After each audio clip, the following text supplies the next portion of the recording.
Welcome to Spursvasion TV. Right, hope you guys are doing well. Okay, good morning, good afternoon, good evening to wherever you are around in the world. Right, guys, today I'm just doing the show just for the fun of it, right?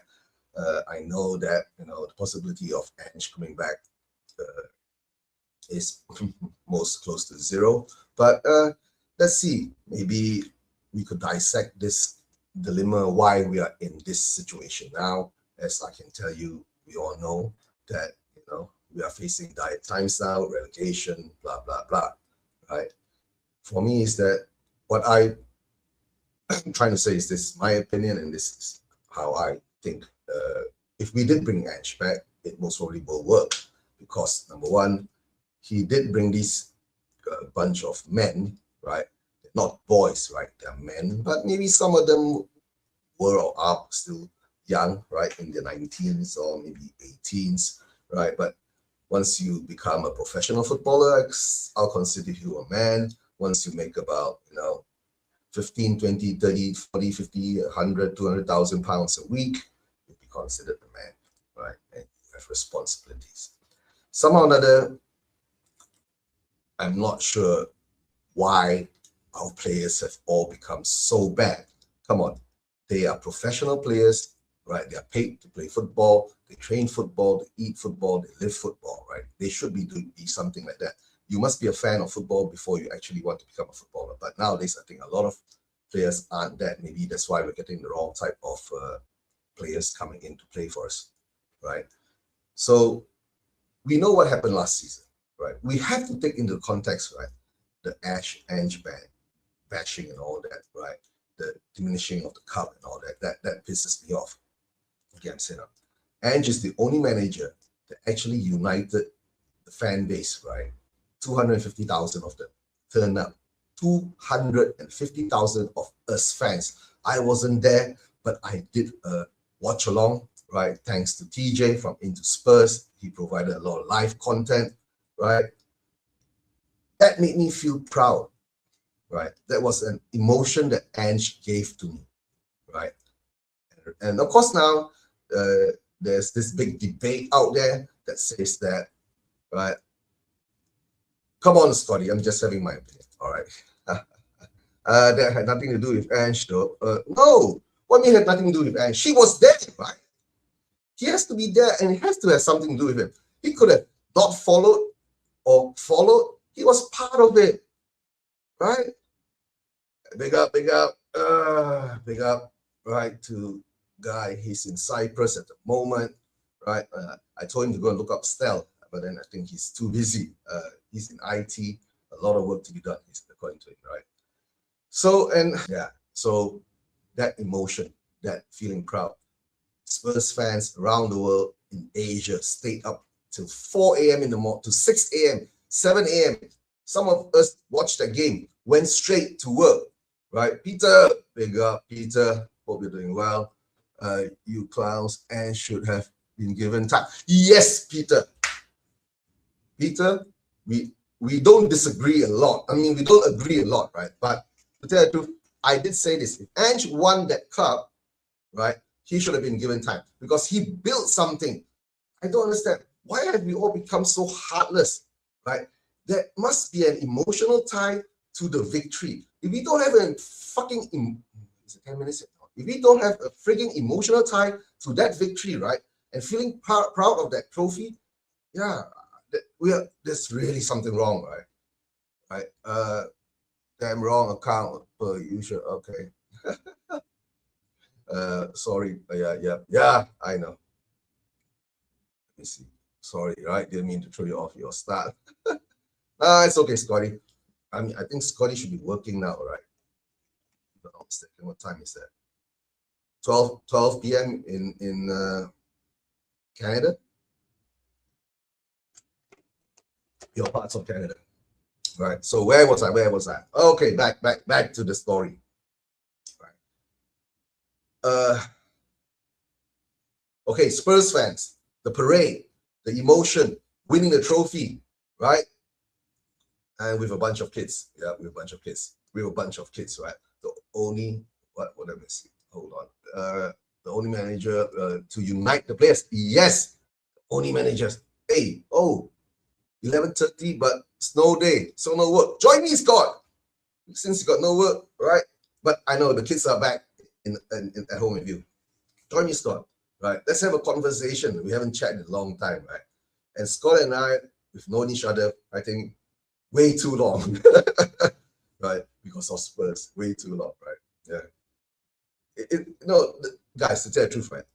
Why I find this weird is because I've been doing this YouTube thing for nearly 6 years now, 5 years, 6 years, right?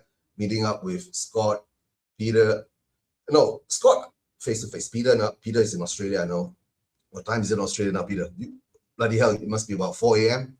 Or you just woken up, or you better go to sleep, right? All right, 10 minutes. Scott is jumping on. Big up. Good, Scott. We can have a conversation, right? Have a conversation, right? So that emotion, that's why I'm finding, right? Our club, because of our owners, don't have heart. They make decisions, and usually they get them wrong. Oh, yeah, that's why. Peter, you're not asleep yet, or you just woken up? That's why I know Peter's in Sydney, Melbourne. If you're 2 hours ahead, Sydney or Melbourne, 1.5 hours, 2 hours. Yeah. The emotions that why do we do this? Why are we fans first, right? What's our standards, right? What do we want? What's our achievements of being a fan, right? I don't want to be bantered. Look at X on Best of Enemy. Bloody KG made a song, right? I should play it for you guys, right? It was Lionel Richie's Hello, right? I can't remember the words now. Right?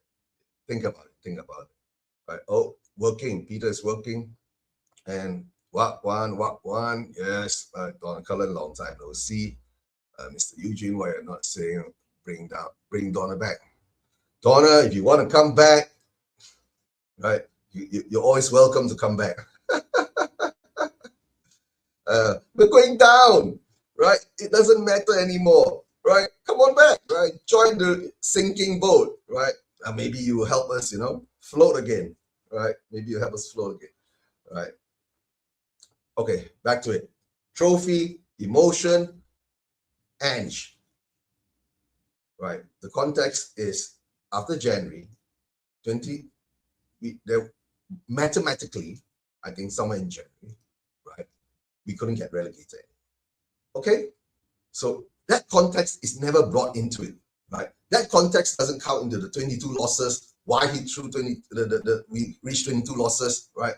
But this season, right, we really see that we are shit all over the pitch, right? It's like the players have no heart, don't want to play for us. Why? Why no one is asking that question? Why, right?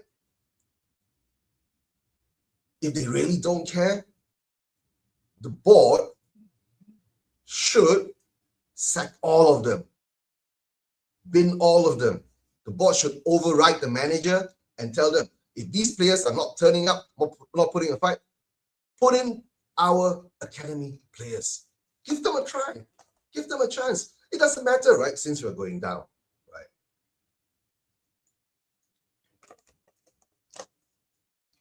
But what I'm saying now is that, but before I go in there, I had experience going down. Yeah, I know. I'm sure you do, right? Of course, I know how to really go down. Yeah. I can't handle it. Okay. Miss Donna, welcome back. Long time no see. Donna Cullen in the chats here has got a history. And later when Scott N comes on, that history will be explained, right? She's been put on blame on other people using her name. There's so much drama in the Spurs YouTube them that goes on. Guys, you won't even understand, right? Yeah. But this season's a bit weird because enemies are now friends, and a certain person that's very loud is just being quiet. Let's see what happens there. Losing in the Premier League. Okay, Scotty, losing in the Premier League was celebrated last season and cheered on. Yeah, I know. Scott, I'm not saying... Hold on. Hey, Manny's here. Let Manny come on first. Right. Hi, Manny. Hey, Manny says Scotty will join. You know, Scott, I'm sure you met Scott M, right? Yes. I know Scott. I mean, listen. So it's going to be interesting because let me tell you one thing. I know that Scott and quite a few others are among many Spurs YouTubers who have made it crystal clear that they do not want to see Ange Postecoglou back under any circumstances. Yeah. And I did say in reply to your tweet that it's a case of once bitten, twice shy. Now, and no, Guy, I haven't got a new haircut. It's just a case of, slicking it a little bit. I do need to get myself a new haircut, so thank you very much indeed for asking. And right on cue. See, bro. Yeah. You know, in Asia, right, when we talk about someone and all of a sudden he turns up, bro, you're gonna live long, right? Yeah, exactly. We have a very similar turn of phrase in Tamil. I don't know if you know this, but translated into English, Eugene, it means, you live for 100 years, something similar to that. So, yeah, I mean, this is one of the reasons why I love being on a stream with you, Eugene, because in a way I feel sort of like a connection to you. Maybe not necessarily a compatriot, so to speak, but more of a continental cousin, as it were. Continental cousin. Yeah. Or cultural cousin, definitely. Cultural, right? Because Southern Indian and where money comes from, we do have a large, ethnicity of, in part of our Malaysian culture too. Big up, Scotty. How are you doing? Good. Thought I'd come on here. Where are the kids? Some are at school and some are home, so not everywhere around me. I don't work in the city that we live in. I live out of town, and so it's a snow day for the out of towners, but school for inside the city. The locals still need to go to school, but since you have to travel far, you don't have to. No. So that means where you're going to is snowed out. You can't reach that. So that's sort of. Yeah, the roads are just a skating rink out here. That's the worst kind. It's actually one of the things. It's when it snows a lot, it's okay. The problem that we have here is it's not that cold. It's right around zero. So it snowed a little bit, but it's right around zero. So it melted in the afternoon and evening, and then it turns into ice because it freezes overnight. That's actually way worse. A lot of snow is kind of better because you can drive on snow. It's the ice that's the worst. But as usual, we're on to weather instead of Spurs because we don't want to talk about Spurs, right? We're talking about okay, weather. guys. Okay. Today's thumbnail and today's subject is #bring Ange back, right? And I had to talk about it because I feel very strongly that what we did in sacking Ange, right, damaged the players. Yes. Do you think that's true, Scott? Scott doesn't believe that. Scott's got no. No, I'll say right on. You got 4 daughters and you don't show emotion for the footballers. Sacking Ange is one of the greatest moments of my Spurs fandom. It's one of the happiest moments that I can remember being a Spurs fan. Sacking Ange. I can't think of anything the club has done in 100+ years that was a better decision than that. Scott, but isn't winning the trophy the happiest moment? That's supposed to be it, right? It's not sacking a manager. You're winning the trophy. Come on, Scotty. You're getting your priorities wrong. But a trophy that Ange had nothing to do with, right? Like we won in spite of Ange. Come on, he was there. He had nothing. He lowered our chances of winning. If we would have had my dogs managing the club, we would have had a better chance. But in the end of the fact is that we won, Scotty. It doesn't matter if buts or whatever in the past. We won, right? You understand that logic, right? But why can't we be proud about it? Yes, I never said we didn't win, but just because we won doesn't mean that we proud about it. The worst manager in the history of the Premier League, not for Spurs. Okay, I'm not talking about. No. At this moment in time, I'm not talking about the manager. Right? Right, Scott. After when Levy came out and said we got our Tottenham back, right? I went on my rant. Remember, right? I said I don't want this Tottenham because this Tottenham hasn't won the league in 65, 62, 63 years. What? Why? Right? Then I became manager. Don't care. Right? But there was one thing that I slated him in every watch along, Scotty. You were there with me too, right? In one or two of them. You know, we were shouting at, we're losing the ball again. We're losing the ball again. This is not logical, right? What the hell are we doing? Doesn't these players know how to play football? Are they that stupid? But somehow or another, right? You got this bunch of dumb ass idiots, right? To win a trophy. Think about it. But he didn't. Like, it had nothing to do with his managing, right? But no, it doesn't. Okay, whether it's managerial or manager or whatever, right? It's a human thing. He got to tune out the guys. When we had 22 losses. After we threw the league from January. No.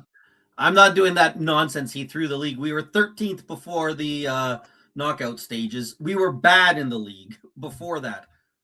Him throwing the league doesn't mean that you have to play a high line with two inverted fullbacks when you have Archie Gray and Davies as your center back. So you could still make smart decisions if you're sitting the players, right? If he would have sat the players, like you said, he sat out Romero and Van de Ven and made smart tactical decisions in the league, maybe then. But he sat the players and made moronic decisions, right? That he didn't throw the league when he still played a high line with Archie Gray and Ben Davies. That's being a moron because he doesn't understand football. He's a moron. He can't be a moron. Which is why when he came to Forest, he didn't change anything and was a utter failure at Forest. Couldn't win a thing because he doesn't understand football. No, then what about Tudor now? Is Tudor a moron? And he doesn't understand football? Yeah, Tudor, I wouldn't have brought in Tudor. No. I think Tudor's got a hard time now, to come in with... No, he's here now, right? So what about Tudor now, right? He's a moron. What about Frank? Right? They brought him in. What about Frank? Yeah. Did the team improve? From last year? Yeah. Yeah, come on. You sure the team improved from last year? Yeah, not much. Not how we want it to, but yes. The way we play? Yes. Right? All right. I mean, that's your opinion, right? Big up everyone. Big up. Not like we want. Like I didn't want Frank. Frank wasn't the guy I wanted. But he's here. Like I'm not saying Frank is amazing, but he's not as bad as Ange. Like that's a low bar, though, right? Like that's the thing. So I think Frank is worse than Ange. No, not even close to it. Bro, at least Ange, right? He had a style of play, a pattern of play, right? Even though know how moronic it is, putting 11 players in the opposition box, it was a style of play, a way of going forward. I was confused every game he played. But so we want a terrible style of play. That's what we want. So you come in and you do 10 forwards better than one defender. Good job. You have a style of play. No, both is not good, right? We need a balance. Yeah. We all know that, right? I agree. We all know that, right? Yeah, I agree. We need better. That's the problem. Right. We all know we need better, but we've been in this scenario over and over again, right? From from day one we met. Right, that is it. Right, the first thing we talk about is the weather. We don't even talk about Spurs. Right, it's like deja vu. We're going back to square one again. Remember? With Jamie, we talk about breakfast cereals halfway through the game because it was so terrible to watch. Yeah, I know. Yeah, I'm not. Don't get me wrong. I'm not saying the football this season is good. It's been horrible. Then that means our players are all that shit. They're worse than shit. They should play in League Two. Some of them, I would put them in. I would say we have players who would struggle in the championship next season. If you look at what if we get relegated, we'll improve it. But if you look at the base of the team, like if you have a base of a team that has players like Odobert, Tell, Solanke, Richarlison, Sarr, Bergvall, Archie Gray, that's a mid-level championship team, not a top level. Like those guys are mid-level championship players. And that's the problem we have. And we have them starting for us this season. Like that's why I'll say it. I talk, Dan, I talk to him and I say all the time, I'm not surprised by how bad we are this year. No, of course, Scott, I've been saying it for so long, right? Right? I've been saying burn it down, right? And now actually it looks like we're going to burn it down, right? Because we're going to go down, right? But in the sense of we know it, we've seen it coming for the past 5-6 years. We've been doing this. Every time we recruit players, are young players, right? And usually from a team that's going to get relegated, right? Or already in the championship, right? That's where we buy our players. So what do we expect, right? The qualities that you pay for is the quality that you get. And sometimes, right, we've overpaid for the quality. And last, right, power bomb, right? We just shouldn't have sacked Mourinho. Then again, with Ange and so many here and there. Yeah, the truth, right? We can come back to that. Yeah, we can come back to that to another show, right? And Scotty and I can go through the history of being ENIC out, leave it out, right? And how long we've been doing it. And now just getting a bit bored about it. But, it's coming back again. It's coming back again. Again. How many times is, I'm going to say it again, right? But what I'm saying is that, right? I'm sure as a manager, if you're a manager, you're managing human beings, right? You go through the ups and downs, the emotions, right? And in that, if you reach your level of, winning something, right? There is an emotional bond there that brings it, right? So, Money, your thoughts now, right? Since you've been quiet for a while. Thank you very much indeed. And yes, I've been quiet, but I've literally been shaking my head as well for every single statement that Scott has made. And I'd like to have the opportunity to articulate what I'm about to say. As I said to you before Scott came on, I'm always a believer in the adage of once bitten, twice shy. And I don't see Ange coming back. He made it clear on the overlap that he wasn't going to go back to Celtic, although there were some good reasons why he left. And I don't see him coming back to Tottenham either. But I'm also going to speak as a person. Right? Yeah, but here's the thing.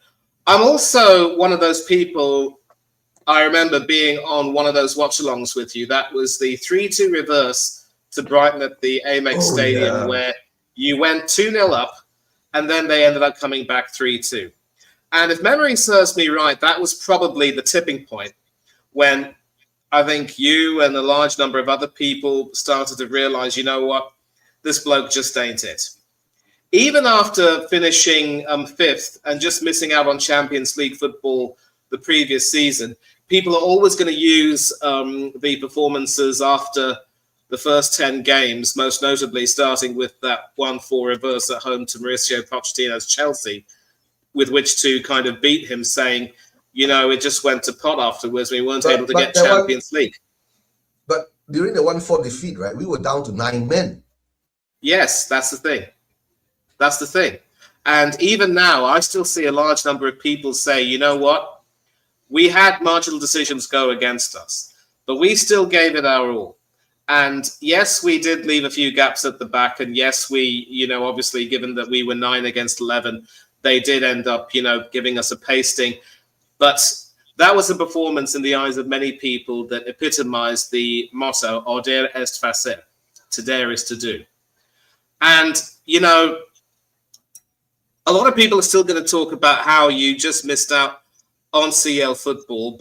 And of course, there are several Arsenal fans who are still very salty about that home reverse to Manchester City by saying your fans didn't care about qualifying for the Champions League as long as you lost to City and helped and trying to muck us over. But I'm not one to do that. And I remember you saying, Eugene, on one of your other streams, that if we cared that much about Champions League football, we should have won a few of our earlier games. And this was a game against City that, you just, if it meant, giving Arsenal a bit of a leg up, you couldn't do that. And I'm always a believer in that nobody has any right, no team or fan base has any right to accept favors from other teams. You have to win something on your own merit. And instead of being angry at you, we have to be angry at ourselves for choking it horribly to our former manager and his team, Aston Villa, at home at the Emirates. Emery got his well-deserved revenge that day. And then City went on to win every game. And despite our best efforts, we weren't able to get to overtake them, and they ended up winning, and deservedly so. And that is something that still hurts me a great deal. But we can't blame anyone but ourselves.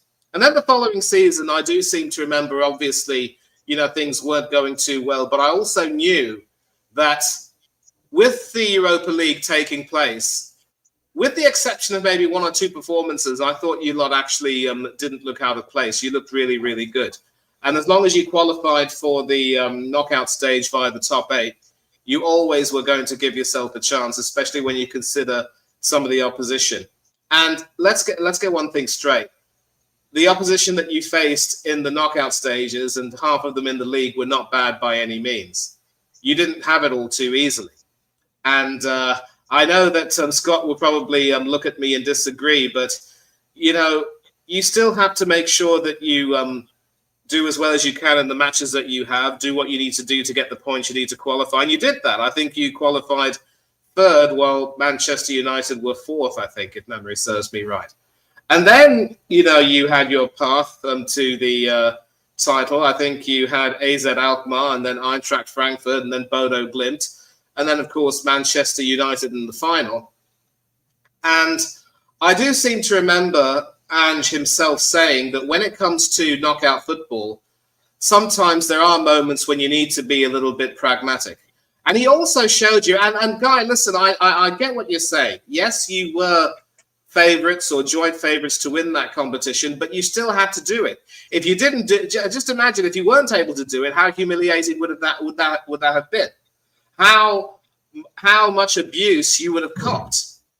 And no, Manny, wait. If we didn't win it, right, it wouldn't have mattered. Our Spurs fan base, right, will be tagged Spursy again, right? We'll be happy to eat the banter, the things that thrown at us and all that. No, it is what it is, right? Yeah, but I'm also going to say this right now. I don't quite remember when Ange made that statement about always winning things in the second year. It might have been after a North London derby loss.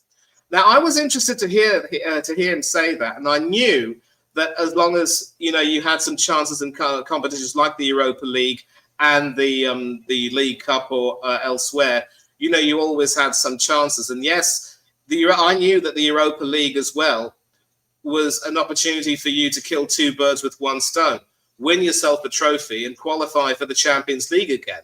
And that way you ended up getting a huge cash flow.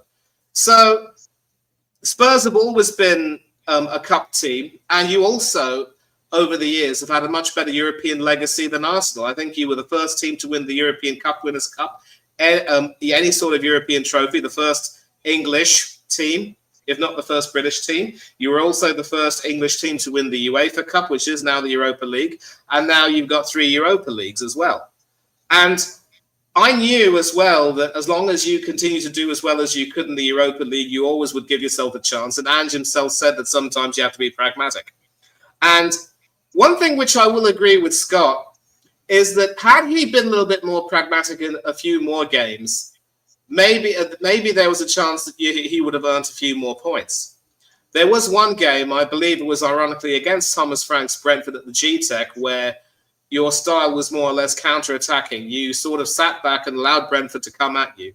And then you found gaps in their defence and you got an away win.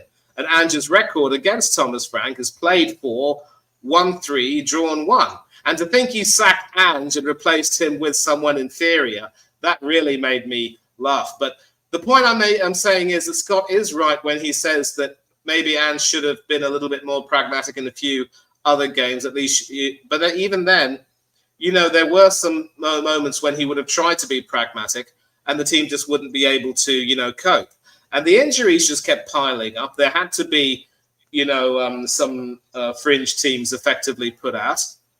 And so there was a situation where, you were at a certain stage where you weren't going to get relegated.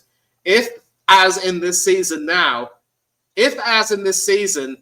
you would have been in serious danger of getting relegated, I don't think Ange would have, thrown the league away. He's not that stupid.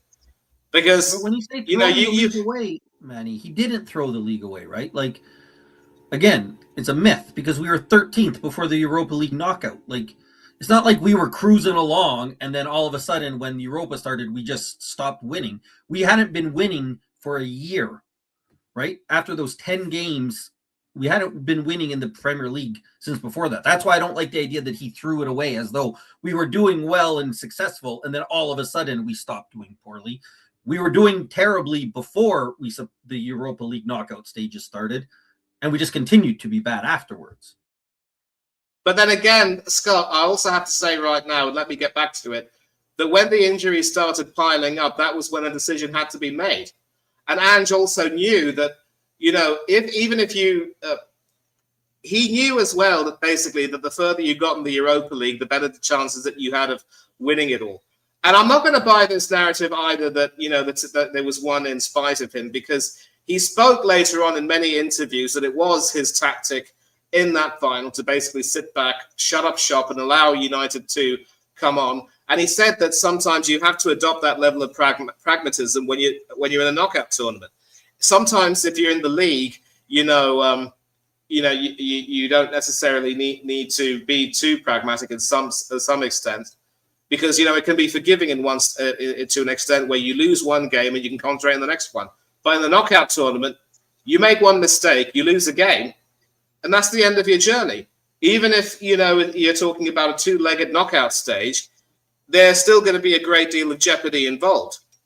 For me personally, what made it clear was that although there were so many struggles and so many hardships along the way, the players really did like him. They did respect him. And when when some of the first teamers came back, and it was sort of agreed that focusing on the Europa League was the best thing to do because Spurs had no real chance of getting relegated, everyone brought into that. And it was wonderful. I mean, look, as an Arsenal fan, let me tell you right now, I was fit to be tied when Spurs won that Europa League, because I never would like to see Spurs be successful. But there's something about Ange that I really, really liked about the way he conducted himself, the way he was able to bring everyone together. And I'm not about to, you know, buy this narrative that people have by saying that he only cared about his own ego and he never cared about the club at all. I believe he did. Otherwise, you wouldn't have the result that you have right now. And so the right thing to do after such a momentous tournament, after something which was able to unite the team, bring everyone together, and at least momentarily unite the fan base, provide so many people who had never seen any of Spurs' prior European triumphs, that wonderful moment in Bilbao they would never forget. The sensible thing to do when you have that level of unity, at least within the first team, would be reset, start with a new squad, or maybe our new squad, but let everything start from scratch again. You start going again. You analyze what went wrong and maybe see where you could improve, and then you sort of go again. Now, I understand eventually that, you know, people took the decision, and he also agreed that, you know, the way the league form was going, he knew that his days were numbered. And so if you had to sack him after all that, then that was fine. But what angered me a great deal was how people were literally, you know, gleefully hounding out Ange and also welcoming Thomas Frank, with one very popular Spurs YouTuber saying, "I'm so delighted that we got rid of that useless git, that useless Aussie git who couldn't manage a booze up in the brewery, and now we've got a proper manager who really knows what he's doing." But I was one of many people who called it. I said, no, he is nothing but another Graham Potter for whom the job is just too big. And after such a wonderful start, which paled in comparison to Ange's own start, I told myself, and that was after the home loss to Aston Villa, that Spurs would not return to the Champions League, and it proved. And so not even you, Scott, can agree in totality that Frank was in any way better than Ange. I'm sorry.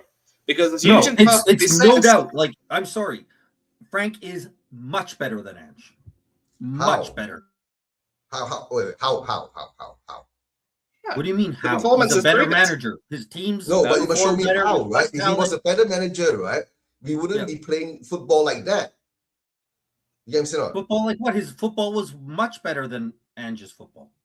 Really? But the results were horrible. No, they weren't. It wasn't better. The results tell the story. And Ange's results were No. Frank just got us fourth in Champions League. We're bragging about being fourth in the Europa League against Galatasaray and Elfsberg. Frank just got us fourth in the Champions League. But what about the quality of the opposition? And then you have to stop saying that there was unity. There was no unity. Spurs fans at worst were 50-50 when Ange got sacked. Like there was no Ange has the most. Oh yeah, yeah. Most Spurs fans, fan base has ever been. The most divided it's ever been was under Ange. That's no doubt. Like our fans, celebrating when he got sacked. Yeah. There's no unity. He did not bring any unity at all. There's no unity. He didn't bring unity to Spurs, but he did bring unity to the players. Right? Yes, I don't think so. Exactly. They didn't care. Who cared when he left? Nobody. Nobody cared when he left. Really? Who left?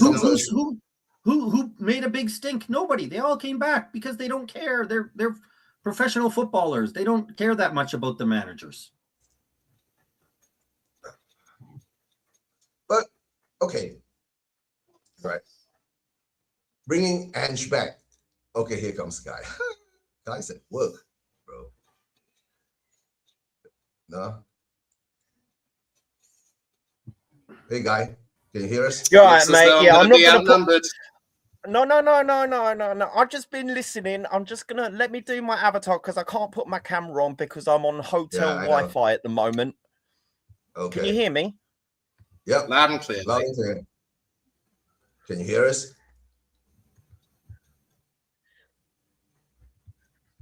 Hotel Wi-Fi. All right, hotel Wi-Fi. I know. Right. Nah, but guys, I understand how Scott feels, right? He watches the football.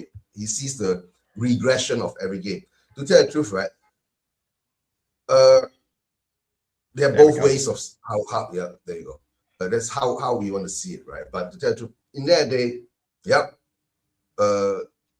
the fan base was really, really, really divided, right? At that time, right? There was a lot of actual hate going around, right? Scotty, we know that, right? And let me take this away and see Scotland. Yeah, I can see Scotland, right? But don't you feel? I mean, at least the cup, right? Doesn't the cup mean anything? I can start there. I mean, yeah, it was because I was at the parade. All right. So I think what this conversation is because I think we're using different metrics. Okay, so when I say the fans were united during that cup run, I was at the parade. I think there was, I can't remember the number off the top of my head, but that whole high street was completely unified in the fact that we were celebrating the cup. Now, fans were still divided on the Ange, we're going to call it the Ange question, okay? The Ange question was to sack or not to sack.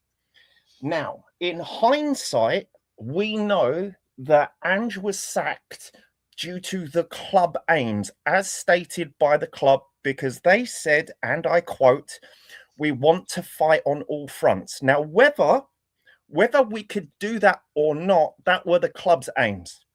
Now, looking at Ange's final league position, that does not and did not align with the club's aim at the time. I'm going purely off what the club said, yeah? Yes or no? We agree on that, right? So if we agree on that, therefore, Ange had to be sacked. It's just a question of had to be. Now, if we also take his interviews, he said, and I quote in the overlap, "By January, I knew I was gone anyway." That's what he said. Now, he could lie. He could be lying, but we have to I take what people say on face value, unless I'm given evidence that that is the opposite. In football, when someone comes out and does an interview like that, it's very hard for the club. They're not going to refute it or not, because it's a lot of PR nightmare. Okay, so what he said. Now, again, did he throw the league? Okay, so that depends on what you mean by throw the league.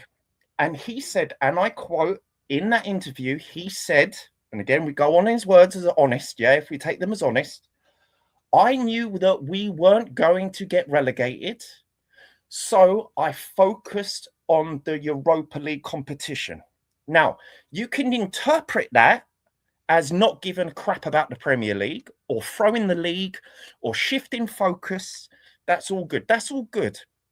But we can admit that Ange did shift focus from the Premiership to the Europa. Do we agree on that? I completely agree. Yeah, I agree. Scott, do you agree? I don't see what this focus was, but sure. Like, why But do you that's need what to he focus? said. He had very few games. Yeah, I know he said that. Yes, that's what he Okay, said. so you don't. So this, I think this is the contention I think that we're having here. I think that some people are taking Ange's words in good faith, but you are not taking Ange's words in good faith. You think it was a different situation. I think that saying that what I don't say is the idea that you have to focus on Europa League and just spin off the league is a false. Yeah, it's a false idea. binary. Yeah, it's a false nonsense. binary. Yeah, it's that's a false what I binary. don't believe. Yeah, sure. Do I Yeah, believe that's what he wants us to think? Yes, but it's nonsense. That's what. Okay. So that's where the contention comes from. Because here we go. I like to do qualifiers. Okay. So yeah, no, I agree that sacking off the league just to focus on the Europa is a false binary. It's a logical fallacy. You can do both. But I'm just going on Ange's words on this one. But yes, so my point is, during that parade, we were completely unified. Everyone who was there, because I was there, spoke to loads of people, had a great time. Everyone was unified in the celebration. Whoever was there at that parade, because I can't tell about online because I don't use X, Facebook, or any of that. Everyone that day, that night, remember, Eugene, I was sending you texts. I was supposed to live stream with you, but everyone was live streaming. It got completely, everyone was on their phone, like, yeah. So on that day, I can say that every Spurs fan was unified in celebrating that cup. And that's what I consider we were unified in, and unified on celebrating. Now, if other people weren't, that's fine. That's all gravy. But everyone I met there was. But the Ange question always was sack him or let him go. And here we go. And it comes back to the next point that you've been discussing about Frank being better than Ange. Now, it depends what metrics we're looking at. Are we looking at win ratio? Are we looking at away form? Are we looking at it holistically? Are we taking in the idea of, constituting factors like injuries and all of that? And that's fine. So in my opinion, from everything that I've seen, going to the stadium and looking at the win ratios and all of that, I think for Spurs, because I can't talk for Brentford, I'm not a Brentford fan. I've never watched a Brentford game in my life unless we played them, right? Now, Frank may be a better manager overall, but I'm going to caveat this. Frank for Spurs was not as good as Ange for Spurs. Now, exactly. Now, here's the thing. We can also say that, look, Ange had a bigger game pool to take those data results from, right? And we also can add contexts to it.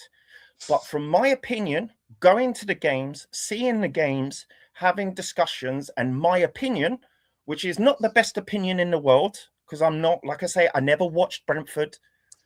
I think Ange for Spurs was better than Frank for Spurs. I'm going to tell you in the stadium, right? In the stadium, I can tell you right now, because the last game I went to was the Villa game, yeah? Everyone, and I spoke to loads of people, we were singing on the concourse, Frank out, Frank out, Frank out, and everyone was joining in. During the Ange Postecoglou era, there would always be arguments in the Discord, on the concourse, I'm about to say Discord then, on the concourse, about Ange in or Ange out. I have never seen at the end of Frank's tenure a Frank in person. Now, I saw loads of people in the concourse about Ange in, Ange out. It used to be one of the biggest conversations we ever had on the concourse. But now, we're just the last 3 or 4 games, no Frank supporters. So I think that's where the discussion is coming from. Now we need to talk about metrics. So Scott, because I want to get into the metrics. I'll just say, I just think that shows how dumb our fans are, though. But that's all. I wouldn't start insulting fans, because I don't do that, because I don't think insulting. Well, I always insult our fans. I know you do. I know you do. Go on. But here we go. Here's the thing. So to understand your point better, what metrics would you use or are using to base that opinion on? I'm just simple. Who would I rather want as my manager? Ange Okay, or so it's Frank? vibes then. So you're going off vibes. Just I've watched them both manage in the years, and Ange is a terrible manager. Frank is a okay manager. Oh, I'm Oh, not sorry. saying Frank Yes, or I Ange is better in the long run. But okay, cool. So that's the only thing I just wanted to clarify. Now the rest of yous can talk, and I'll just be here in the background, and I'll pick in and out when I need to. All right. I think Guy made a good point, in which is that the fans were unified by the trophy. They were celebrating the trophy. They weren't unified by Ange. They weren't like, if you would have, I wasn't Agree. at the actual celebrations, and we wouldn't be talking about it. But if you had asked people at that parade, do you want Ange to come back? You would have been at best 50-50 yes. Yes, totally Like, agree, mate. So Ange wasn't the one unifying it. It was the Europa League. And we saw how quickly after that parade, it was within a week that people were again like, Ange out, get him out of here. We don't want him fighting. No, you're wrong. But that was yeah, The 50-50 fans were again. fighting within a week. No, but it was 50-50 again, That's why it was fighting, right? But what Guy is saying, right? Frank is like he united the fan base, right? That the whole fan base was saying Frank out. Absolutely. Yeah, it depends. Absolutely. It depends. Like I say, it all depends on the context and metrics that we are using about unification or diversification. So it's just nice to make that clear. What qualifiers we are using. Oh, fair. I understand, right? But now, okay, that's it, right? Like the hashtag says, right? Bring Ange back, right? I know he won't come back, right? We all know he won't come back, right? But the thing is that, And I don't want him back. yeah, I know Guy doesn't want him back. Scott doesn't want him back. I want him back, right? But I know he won't come back. But Manny, If I were a Spurs fan, I would want him back. And I'm going to offer this little caveat as well, because clearly, caveat is more or less the buzzword right now. I like the way Guy has put it. It was the trophy that united them, but then without Ange, without his inspirational speech, without his ability to get the players, fired up, they wouldn't have won it. Man, you watched that game, right?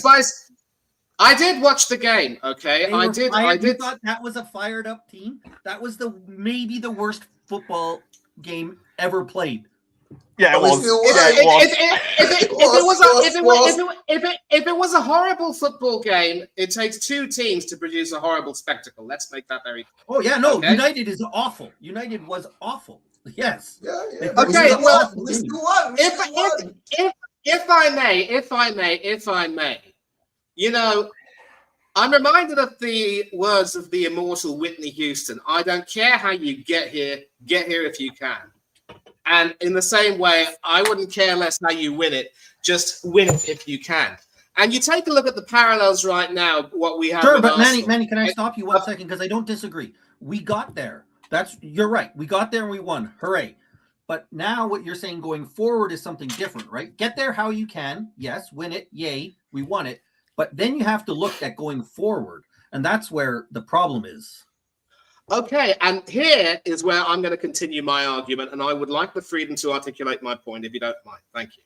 Now, We see a lot of similarities between Spurs and Arsenal with, the way things are going with Mikel Arteta. And this is another reason why a large number of people, and Eugene, please, I know you're going to disagree, but please let me just again articulate, okay? Yes, we're top of the league and, Spurs are struggling, for want of a nicer word. But, the mentality in some cases regarding, our own team and our manager is also quite similar. And there's a reason why people say, Arsenal is just the red Tottenham. You take a look at the way we're playing in the league right now. Some of our performances for quite some time have been absolutely diabolical. I mean, this weekend we came up against a team that is struggling in League One, and we made them look like world beats, it had to be said. Yes, we had more or less a fringe team, but we still had more than our fair share of first teamers playing. And and several of our first teamers, it has to be said, looked like ducks out of water, including a chap named Salmon, a youngster who played at right back or right centre back. He was literally like a salmon out of water at times, and that horrible pass he made, which led to Mansfield's goal.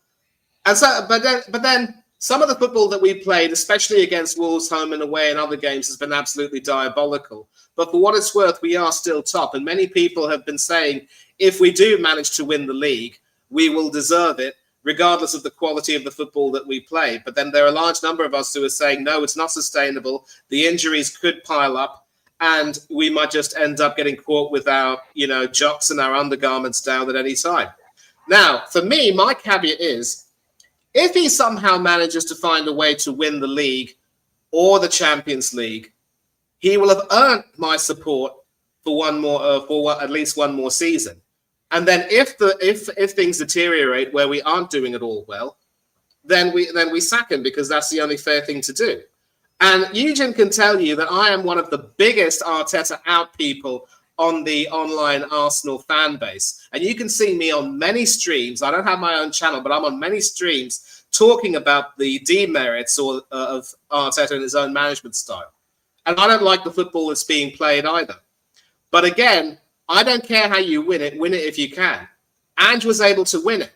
And the significance of what he did, of course, was that he put Arteta's own tenure at Arsenal to shame.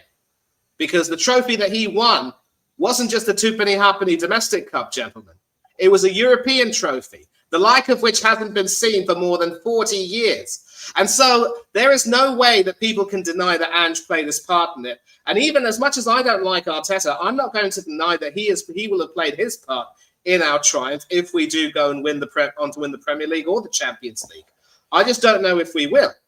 But when you are able to do that, and then now we come to Guy's catchword about metrics. Yes, you want to try to win, compete on all fronts. Yes, you want to try to, maintain some standards. But you've also got to maintain the environment by which, those standards can develop.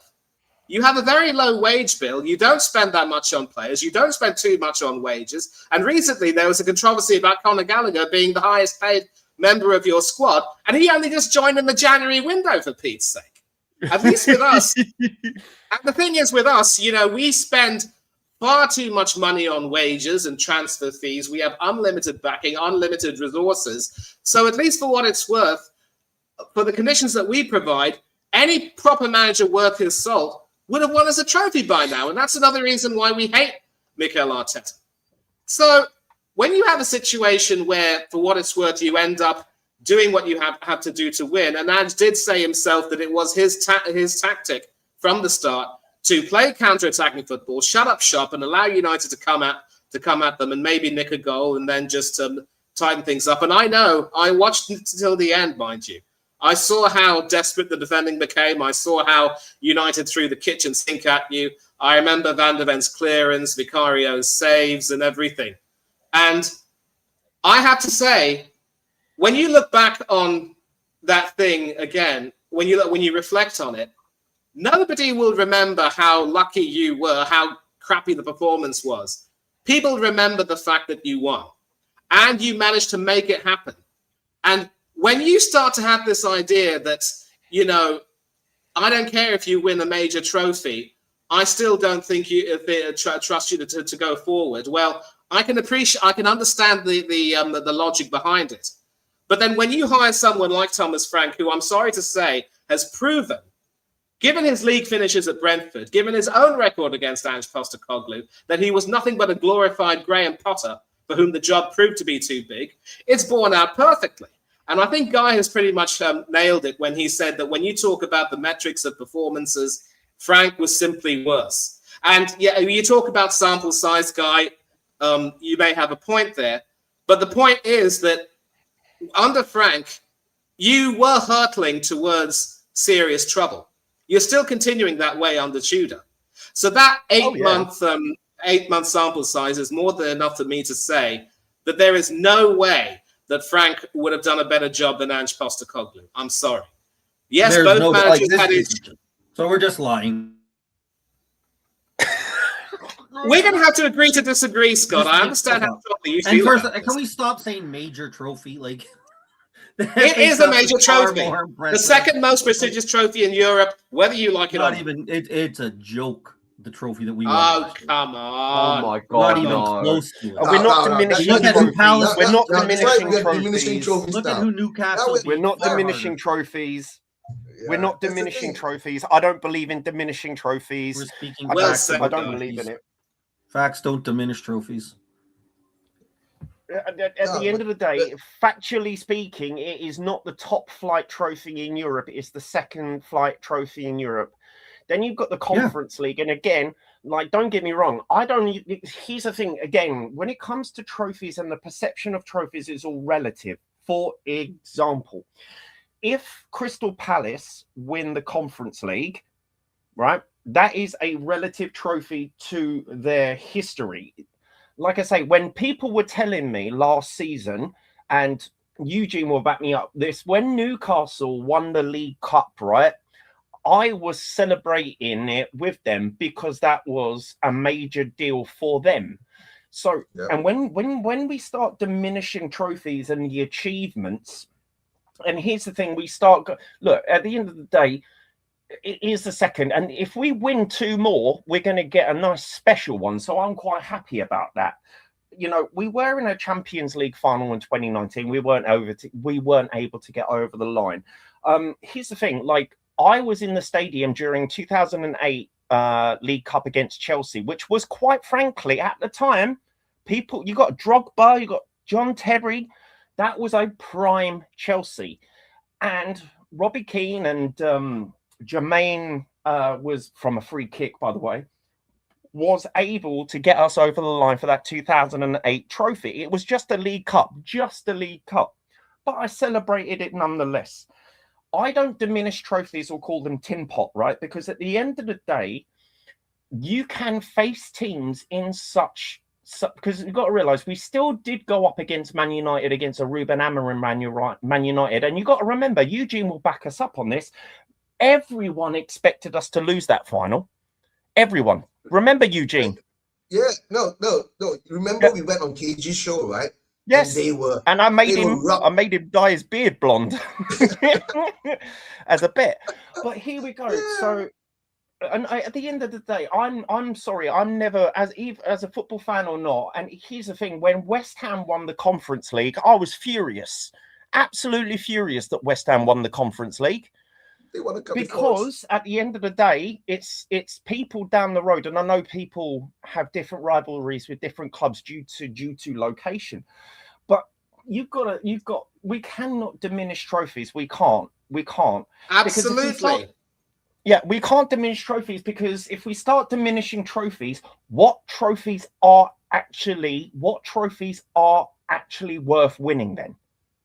But stating facts about the trophy isn't diminishing it. Guy, we didn't beat anybody. What facts? What facts about the trophy? What is the facts? That it was much harder to win the FA Cup last year and Carabao Cup last year than it was to win the Europa League. That's all. Cool. I can agree with you on that. That's not diminishing the Europa. It's just that's the reality. But when you say things, okay, so at the end of the day, so do you think that was during our performance, do you think that we should have won the trophy? Like, did you celebrate that trophy win? Yeah, we won a trophy. Rock and roll. Cool. All right. All I was responding to Manny is when he said that when Arteta won the FA Cup that this was more impressive than that. I don't think so. I think winning the FA Cup was more impressive than us winning the Europa. That doesn't diminish the Europa. It's because of the quality of squads that you face in each competition. Okay, so now we've got to the crutch of it. You just value different trophies in a hierarchical structure. Yeah, I think there's a difference. Like last year when Palace beat City and I think Chelsea and Arsenal, if I'm not mistaken, to win the FA Cup, I think that's more impressive than beating AZ Alkmaar, Bodo, and United, last year's United squad. That's all. Okay, so we got to the crutch of it.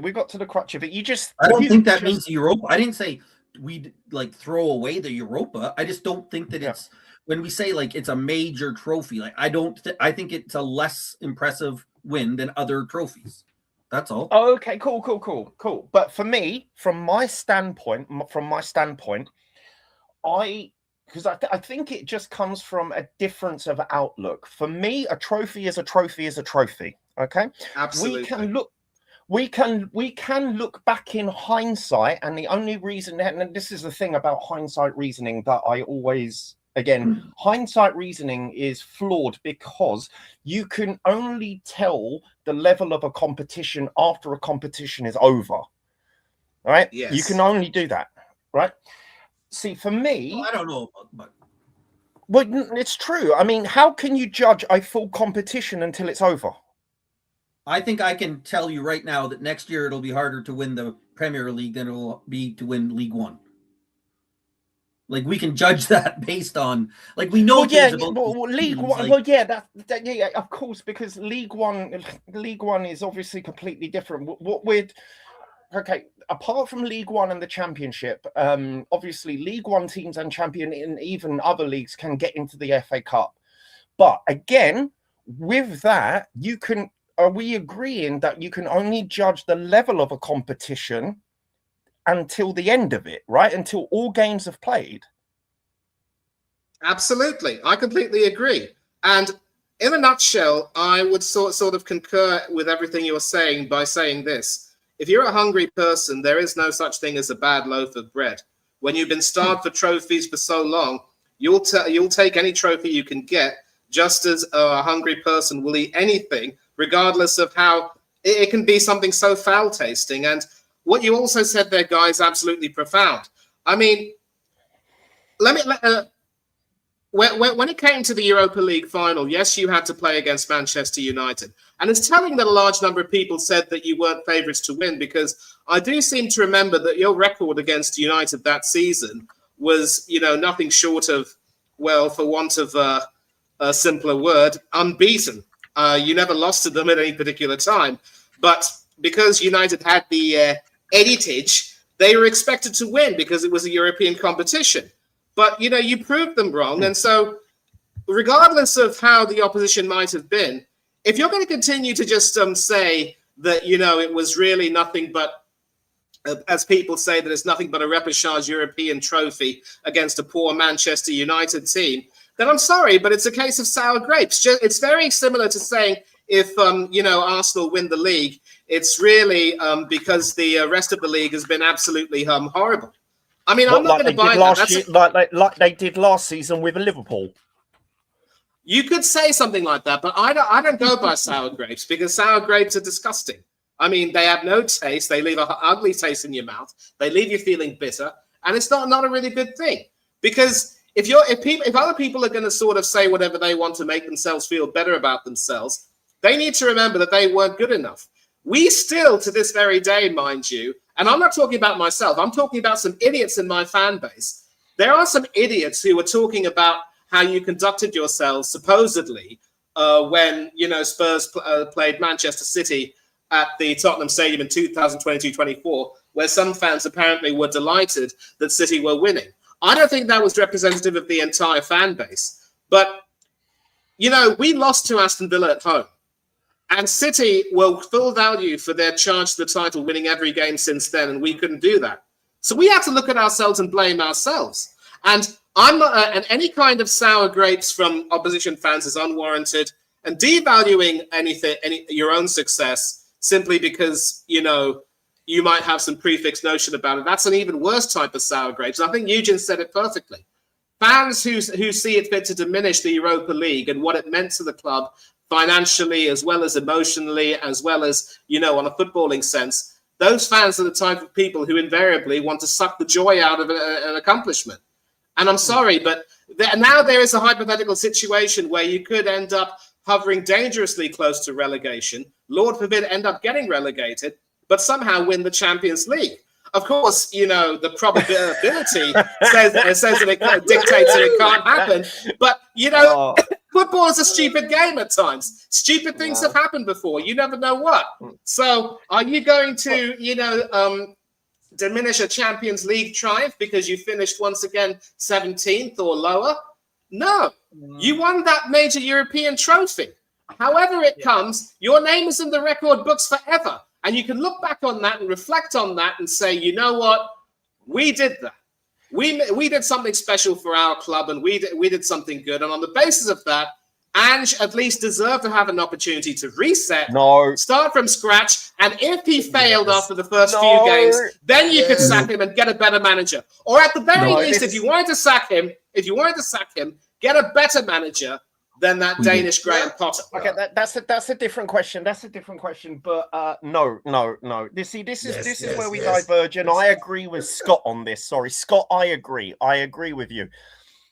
The thing is, and again, it always, and I'm gonna kind of do a little kind of thing here. At the end of the day, and here it comes, right? So fans, we can hound a manager out. Yes, at the end of the day, we can.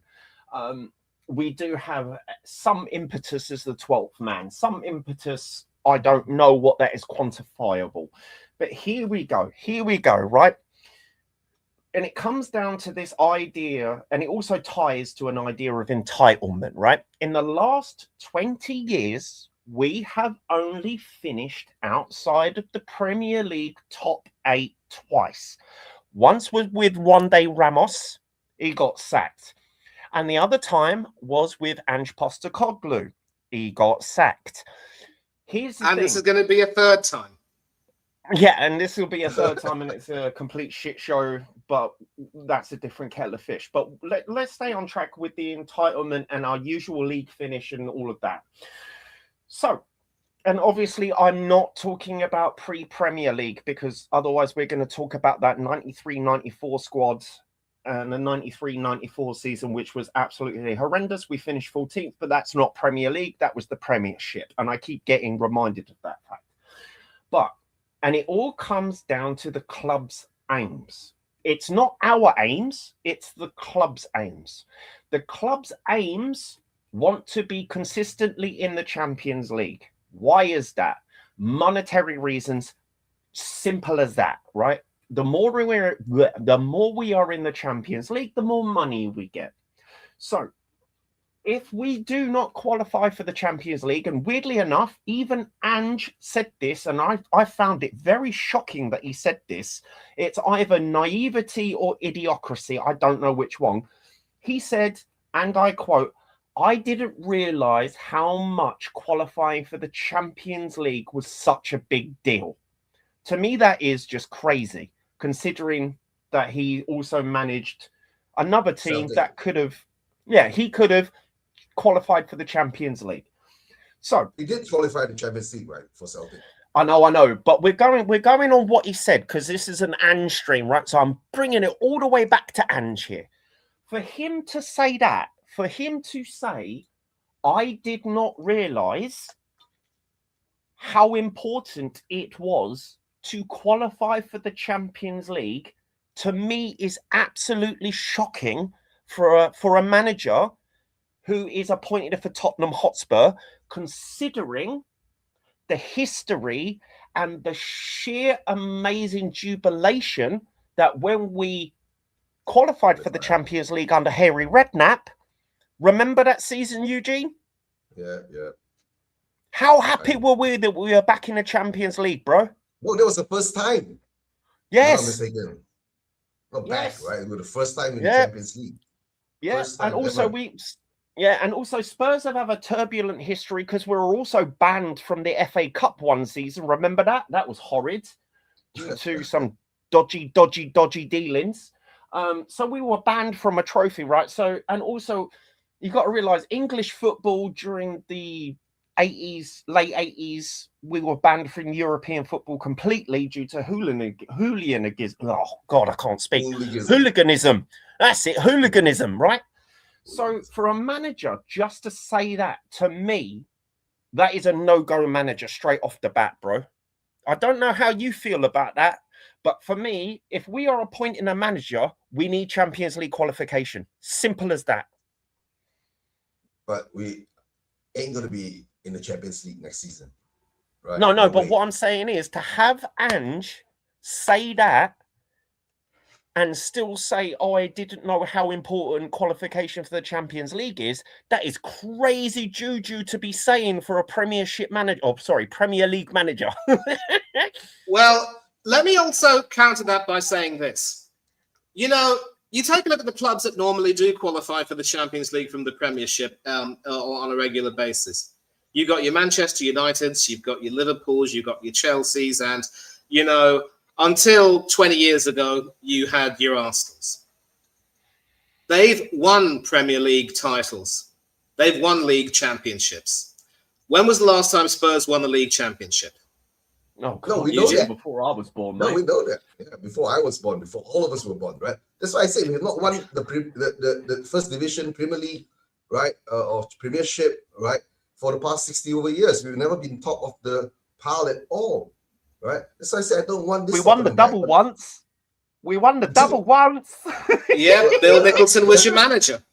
I've got who also got relegated. And that's the thing. Everything that Arsenal do, Spurs seem to do first. The first English team, I think, to win the double, if memory serves me right. But Manny, don't worry, you're gonna win the quadruple this season, right? The first. Oh, bugger that. No chance. We're losing the League Cup final to Manchester City. If we draw a top team in the next round of the FA Cup, we're out. We were horrible against Mansfield. I hope we'll go far in the Champions League. We've got no excuses for reaching the final, but something tells me the way we're being mismanaged, we're going to fall short. And as for the Premiership, it is squeaky backside time. Man, people can call it haram. People can call it haram, but I've got 10 quid on City winning that League Cup, mate. I swear to God, if you make me lose a tenner, I will be after everyone. Right. But again, let's focus it back on Ange because that's the topic of the conversation. So I want to hear from Scott, right? Scott, we get a manager in. We sack him because he's crap. And he says to you, he says to everyone, I didn't realise how important qualification for the Champions League is. What are you going to think, mate? Well, I think it goes on. It's a good point about why I wouldn't want Ange back, even though he won because it shows to him that he doesn't really understand, in my view, Premier League or top level football, right? That's just one of many comments bro, where he doesn't understand. And I'll go back to what he said in the past, right? He said straight up, we don't want to do what other top clubs do. Okay, well then you're not going to win, right? Like that, then you're not going to win. And he said it. We don't want to get undeserved points when he said he wouldn't change when we were up 2-0 and he wouldn't change the way we played in the second half of games. He said that, and then he showed us that. And that's the problem. Because Manny said earlier, right, that he said about in a knockout competition, you have to play pragmatic. And if at any time other than the Europa League, he would have shown that he could do that, I might have to step back. But we went into a semifinal. He didn't do it in his first season with Liverpool. The domestics, did he? He didn't do it in the first season during the domestics. We were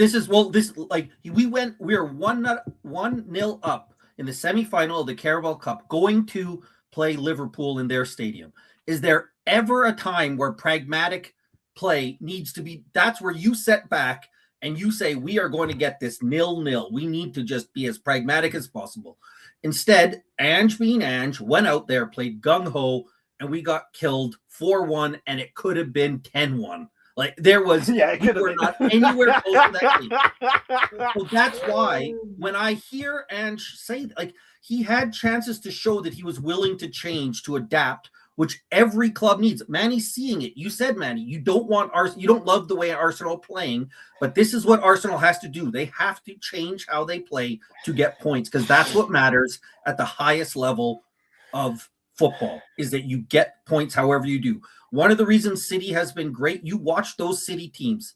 In the second half of the season, those guys were machines. They just got points. They never dropped points, and they were scary. And Ange showed time after time. If he would have showed that he learned from that time and the Europa League and then came back to the league, again, you can bin off the league. Doesn't mean you still have to play a high line, right? Like that doesn't have anything to do with I binned off the league, so I still played a high line with my guys. When he went to Forest, I know it's hard to go in the middle of the season. He didn't change the way he played at all. He didn't learn that was an anything. Absolute disaster at Forest. And also, we do need to remember him at Forest. As much as some Forest fans were deep throating Ange on national television, right? In the background, they were shit scared, mate. They did not want Ange. And let's face it, the only reason he was appointed was because him and Big Mac are kind of friends. If we look at his performance at Forest, it did not suit the players. It did not suit the club. Excuse me. And he performed worse. And look, his performance at Forest should not be misremembered, because when he went to Forest, and even he has come out and said it was a mistake to go there. It was a complete mistake. And I agree, it was a mistake, and should have just disappeared for a bit, reflect on his time at Spurs, realise the type of game plan that he has in the Premier League, because I honestly do not think his type of football fits well within the Premier League. I don't think it does, as we have been shown. Go on, Manny. Well, I'm going to disagree and say that there are some teams which will benefit from his style of play, and I will agree as well as a caveat that he will need to tweak his style a little bit. I'm also going to take this opportunity right now to, mitigate, if not defend, his stint at Forest by saying, well, we all agree that it was a bit of a mistake. And, he went over there to that team without having a preseason with players who just weren't at the time supposedly suited to play in a different way to what they had been used to playing under another former Spurs manager in Nuno Santo. But there were plenty of signs, and I remember watching the Europa League game against Real Betis, Manuel Pellegrini's Real Betis, who are, of course, into the knockout stages and could also go all the way. I'm still rooting for Aston Villa. I do like Unai Emery and Emi Martinez, so sue me. That particular game showed Forest at their best when they were able to adopt that style. They were moving forward, they were passing well, they were putting up a lot of impressive numbers, and had they scored a lot more, I know that we will always say that, if my aunt had a mustache, I'd call her my uncle, but Forest's problem was that at the time, their goal scorers couldn't hit a horse's backside with a banjo. So all of the progress that they were making under Ange was simply not getting rewarded. And so Marinakis should have had the decency to know that when you hire a manager whose style is poles apart to his predecessor, you have to give that person time.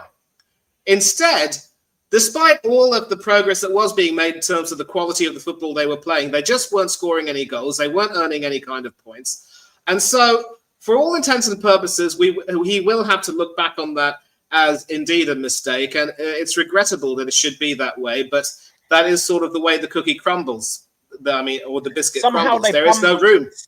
Yeah, but somehow they bum rushed us as soon as he was gone, though. Remember our result against Forest? I was about to say something different. I would say that. And I'm coming to that.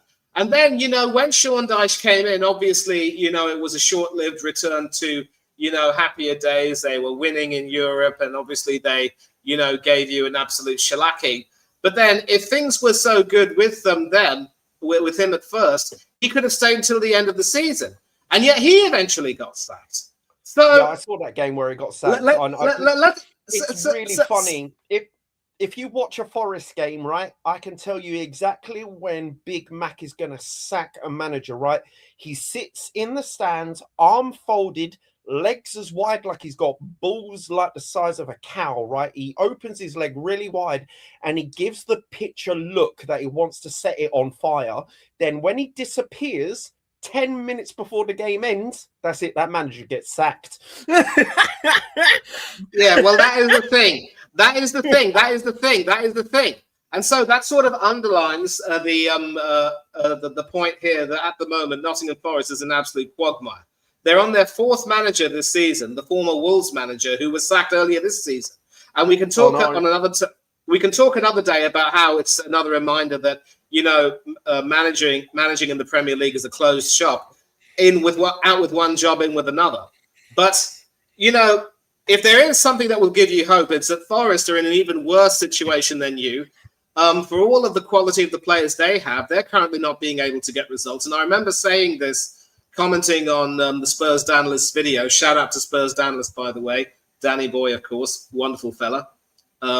All of you know who he is. And yeah, I told him, I know. You and I have been on his show as well at the same time, mate.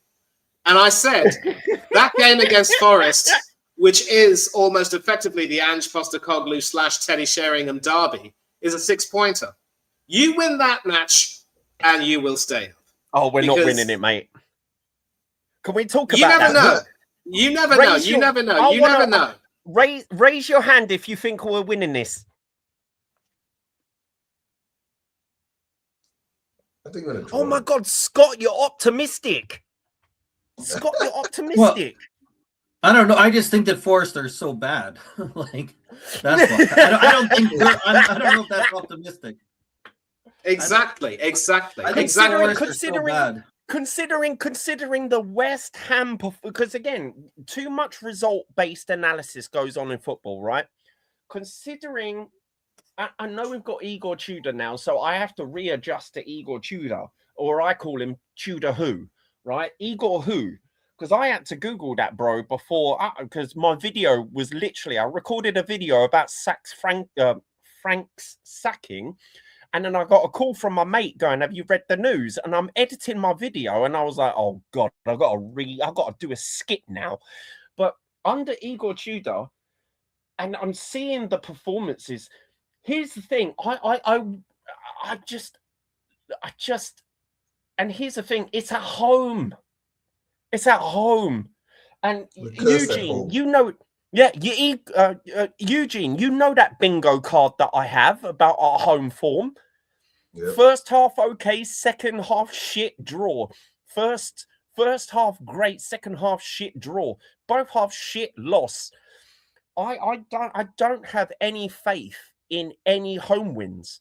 And the thing is, I said, and I predicted in my video, and Eugene, we've talked about this before, and on rival streams and Danalists and every stream that I go on, the 2 wins I thought were quote unquote guaranteed or an easy win or predicted points was Crystal Palace and Leeds.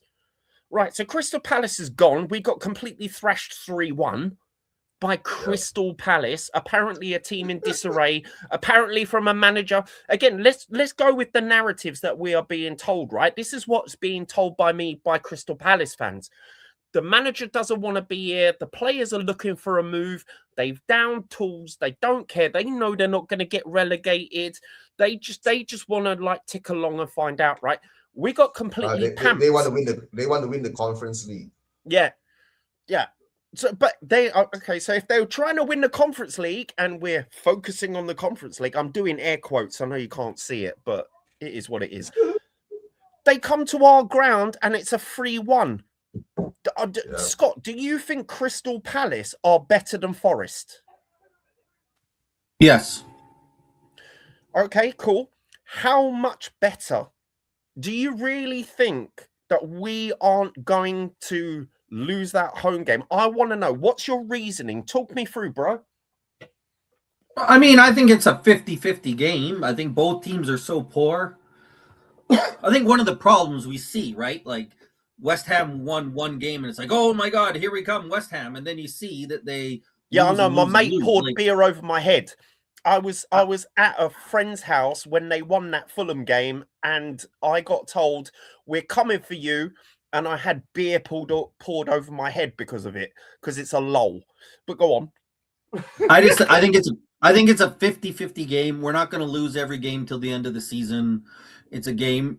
Forest can't score. Like, look, they are, I think, 25 goals in 28 games or something around there, right? They can't score, which is what we need, because if they are going to score 2 goals, I don't think we can. I think we can get a lucky winner and nick a 1-0 fluky win. Like, I don't think we're going to go in. I'm not like, we're winning that game, let me put my mortgage payment on it, but I just think don't ever do that, mate. Don't ever do that with Spurs, man. God, Lord.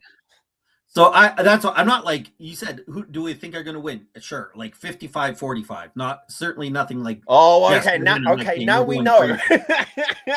I just think I don't think we're going to lose, and it's a lot to do because I think Forest, Leeds, and West Ham are so bad. That's what we've been talking. You know, you've seen me. You know that I've said that I think we're staying up. Are you basing that because of how bad other teams are? Yeah. Are you basing that? And again, it comes with metrics and qualifiers, right? Are you basing they are worse than us on results or performances, or a bit of both? I just want to make that clear.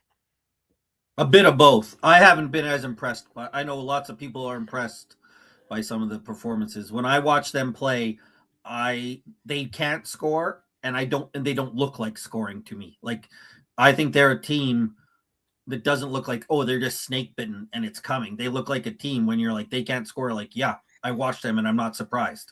They don't have guys who especially with Chris Wood being out, who would have thought you would be saying that's a big God, miss. bro.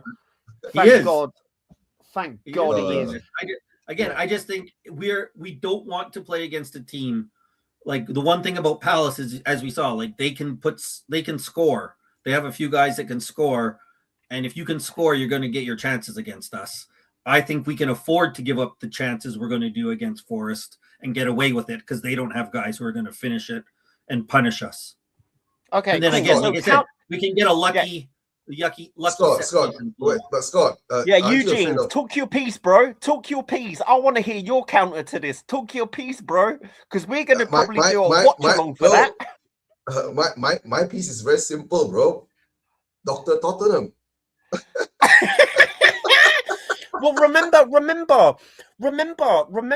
Oh, West Ham, easy win. And I know it's a different manager. I get it. Before coming on to me and everyone dog piles me and blah, blah, blah, blah, blah. I just don't think, Eugene, you know this. I don't think there is actually anything called an easy or guaranteed win that we are ever going to face in this season, in the dog shit state that we're in. But I want to know from you. Come on, Eugene, you're the host. Give your piece of why you don't think we're going to win it. Like I said, right, there's no peace, right? It's Dr. Tottenham, right? The thing is that, like, people can't do things that they come to us Spurs and they'll do it, right? Come on, Scott. You've seen it for so many years, right? Players who can't score, right, will come to Spurs and score. Simple as that, right? And to tell the truth, they are putting up a certain kind of fight better than us. We are not putting up a fight at all. You understand? We go 1-0 up, then our captain does the most bizarre, dumb thing in the whole freaking world. Like, he doesn't want to be there, right? Our players don't want to be there. Our players don't want to play for Spurs. There are only a handful of players who want to play for Spurs. The only thing is that how we can get these players to play for Spurs. This is why I say bring Ange back. Ange will be the only one to try to motivate them again. Right, to try to get something out of these guys again, the respect, right? Scott, maybe they'll listen to him, right? That's the only thing. But the Forest game, right? Under Tudor, I don't know. I maybe give him a bit more time. Maybe let's see what happens in the A Madrid game and the Liverpool game. He might surprise us. He might get a result out of the Liverpool game. We'll never know, right? But what we are seeing now, with the players not coming out for us, why are we looking so far at the Forest game? Because we really written off the Liverpool game, right? Because it's like a six-pointer, bro. Because it's a six-pointer, that's why. Right. No, but everything is that now every point counts. I think that Forest game is huge. Like, if we lose that game, I might change my view on us getting relegated. Yeah. And if we win it, it's hard for Forest to pass us. And I agree. Beat Forest and you'll be safe. And I think. Do you also have to play Burnley, or have you already done that? No, we've already done it. Done that. What We about play Wolves? Already done Wolves, it, we mate. play No. The next Leeds one, and- the biggest, as Scott was going to say, the big one's coming up, mate. The quote unquote easy wins is Leeds at home, or Okay. and a lot of Eugene. I was about to say Elijah, but Eugene, Elijah is trying to convince me that we're going to beat Wolves at home, bro, at the Molineux. Wolves at I think home that's another- is another big game. Yeah, So, of course Scott, that's a do big you game. think that we're going to beat Wolves? Do you think we're going to beat Wolves at home? Again, when you say think, like let's get. I agree. There's no easy wins. There's no easy wins Yep. for us. No easy wins. I think that the three big games that I would be looking at: Wolves, Leeds, Forest. Those are the three Yes. games where I would say that. I mean, we're doing predictions. Predictions are crazy because we know what's going to Yeah, I happen. We're know, going to lose but those three it's games. content, bro. We're going to It's beat content. Chelsea, like what we never do. We'll beat Liverpool. And like that's the other. Like we do stupid things, right? We lose 1 week to Wolves, and then the next week we beat Man City because we're a stupid team.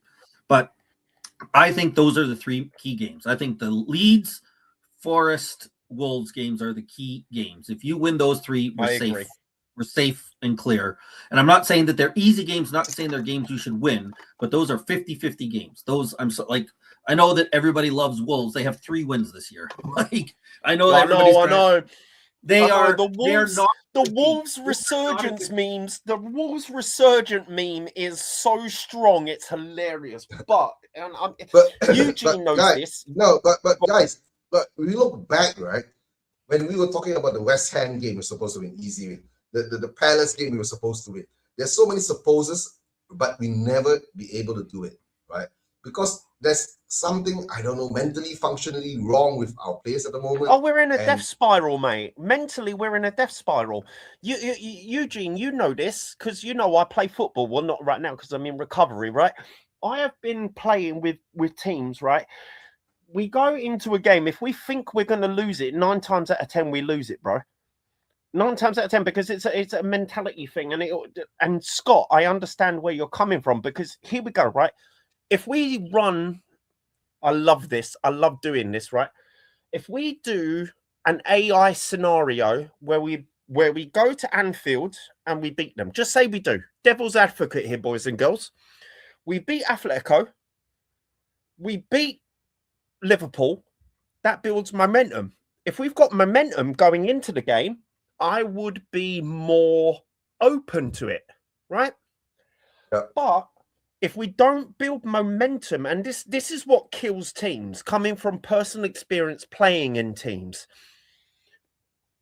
If you got the mindset of, wow, mate, we're fucked. We just got to go out there and play our best, bro. We just got to do it, man. Just survive the game, bro. 9 times out of 10, you ain't leaving that place of a point, right? But for me, like I say, Scott, you're completely right. The key games are Leeds and Wolves and the other one. But we just need to build momentum. And this is a little bit of hope. I'd say it's not even hope. It's more cope. If we build momentum, I will go into those games with more optimism. But if we keep, and again, Champions League game out the side, because I honestly do think European teams this year in the Champions League have not been doing well in the league phase. They have not. Look at Real Madrid. Look at Barcelona. Look at Atleti. Look at the only good team that's doing really well, weirdly enough, is Bodo Glimt. Yeah. But Bodo I know Glimt. it's weird, isn't it? It's weird, isn't Yeah, it? and remember, they were supposed to be shit, right? Oh, they were so terrible. Remember that game we watched someone throw in the ball and the guy tapped it back to him on the touchline and he just watched it roll out the park, bro.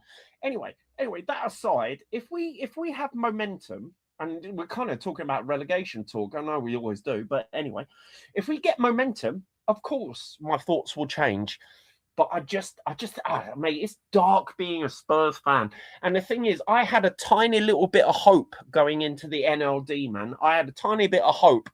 and I went to that match. Eugene, you know, I went to that match. Yeah. And I was going to record a video, bro. I was going to record a video coming out the stadium, but I didn't want to get my channel nuked before I started it. You know what I mean?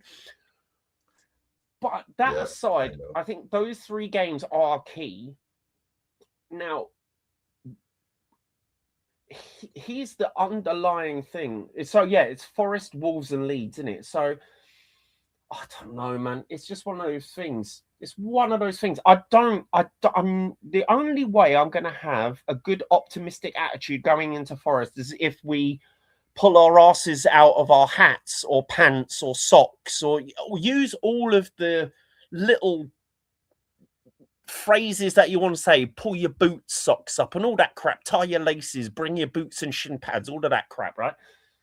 If we don't do it and we are in a proper death spiral, man, I don't think we're going to pull this off, brothers. I really don't.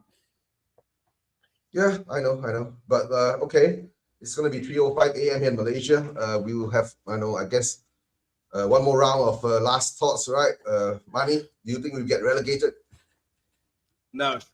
And I will sort of piggyback off what Guy is saying about building momentum, and that is a perfectly valid point. I think, are you playing at the Metropolitano tomorrow or on Wednesday? Yeah, where we lost our Champions League 2019 final, bro. Yeah. Oh, yeah, but when is my question? Are you playing it tomorrow or when? Tomorrow. Wednesday. We play tomorrow. No, tomorrow. Sorry, Wednesday. Tomorrow, bro. Yeah. Oh, yeah, tomorrow. Time zones. And then the next week. Yeah.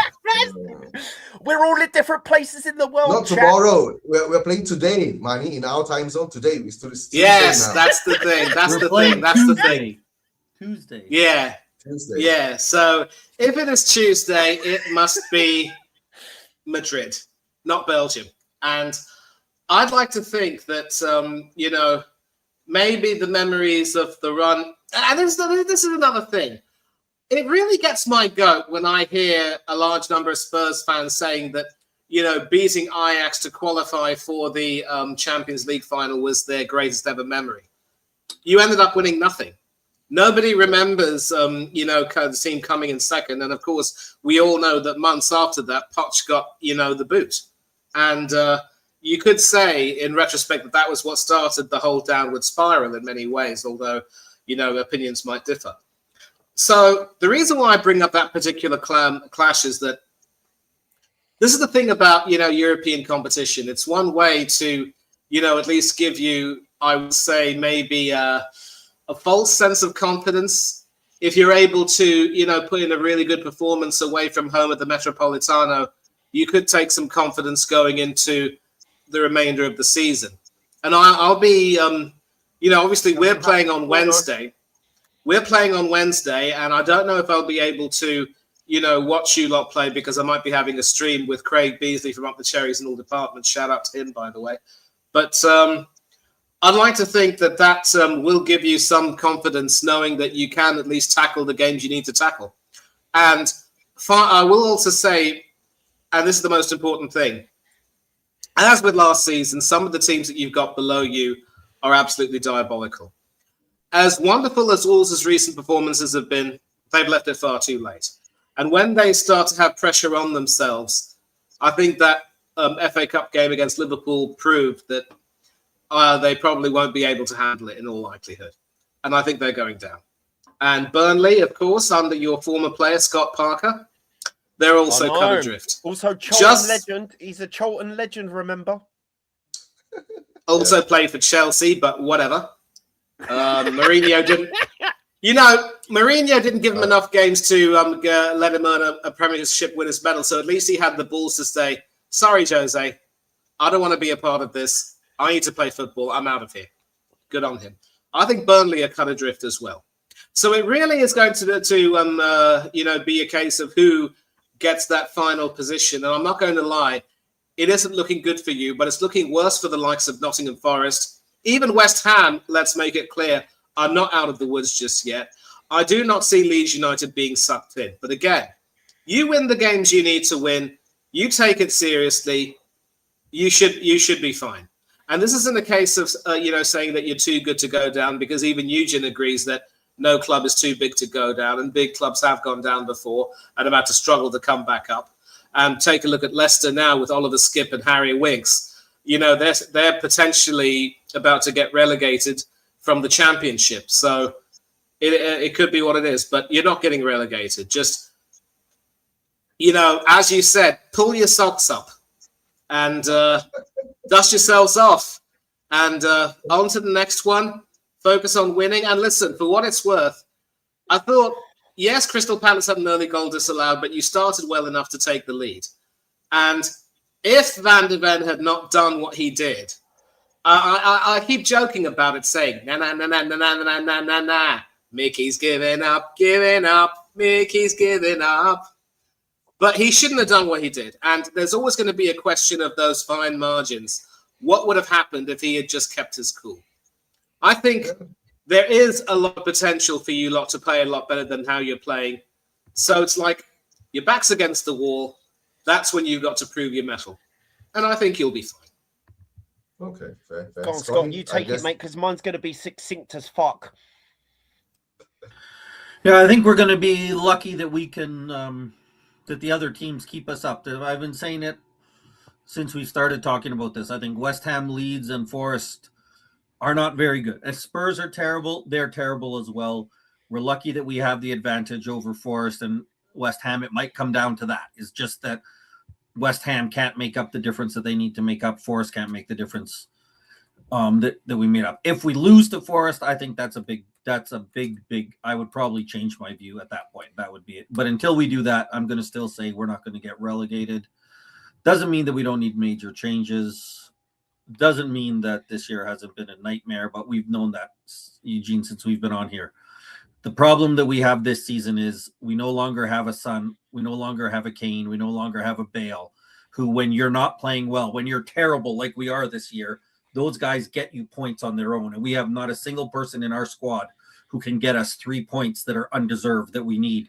And the concern is we don't even seem to have players who can get us 1 point that is undeserved. And that's really what we need now, because the fact is, if you could have a few of those games where we lost the West Ham, and we change those to draws, we're probably not talking about relegation, but we don't have anybody to do that. So we're going to have to now rely for the rest of this season. We're going to have to watch not just our results, but what'll be equally important is the West Ham, Leeds, and Forest matches the rest of the way. That's true. And Guy, your turn.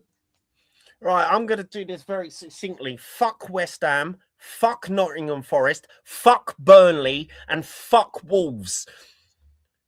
Enoch out. All right, guys, thanks for being here. Let me go through the chats. Big up to Chris, right? And of course, Simon. I told you it'd be succinct. Yeah, I know. All right. And then let's see what else. Peter, right? Peter was here. All right, 164 Spurs are here. All right, Scott is here with me. And of course, Miss Donna Cullen, right? One of the OGs. The Zesty, Miss Zesty, bro. Yeah. You don't know her. We've known her for years. You ask Scotty, right? Yeah. I know, bro. Yeah. There's a big drama behind it. Some DPs in the inbox, bro. Not gonna happen, lady. Not gonna happen. Hey, of course, EJ. And of course, Nick, Barrison Royale. And of course, Barrison Royale. Big up, brother. Yeah, and of course, Marcos, like a teacher from Brazil. Right, all you guys, thanks for your support today, right? What else can I say? Try to do this show, have a chat with whether we should bring Ange back. I don't know, forget. Scotty was in the chats earlier too. Let me see, right? Scott was in the chat, yeah. Hold on. Reload this site. Hold on, cancel. Not reloading this site. Okay. Oh, what else? Who else got? And Guy was here, yeah. All right, guys. I guess this was a good chat, right? Talking about whether we should bring Ange back or not. But of course, Scott and Guy thinks no. I think yes, right? Because most probably he might be able to get something out of this, whatever we still have. But Eugene, add me to the yes. So we're split 50-50. Oh, yeah, 50-50. Yeah, that shows it. The Gooner wants us to bring him back. Yeah, we got him, boys. We got him. No, but listen. I'm not like other Gooners. I don't badmouth you. I don't wish that you get relegated. And I'm also going to say this. And I've said this to you, Scott. I've said this to you, Guy. And I'm going to say this to you, Eugene. If we bottle these 4 trophies and end up trophyless, I will come on here and receive all the smoke that I can get. Okay, let's see what happens then. Let's see what happens then. All right. But guys, thanks for being on. Right, I'll catch up with you a bit in the back room. Right. All right, guys, thanks for all the support. Right, catch up with you later. Come on, you Spurs. Bring Ange back. Enoch in. Whatever.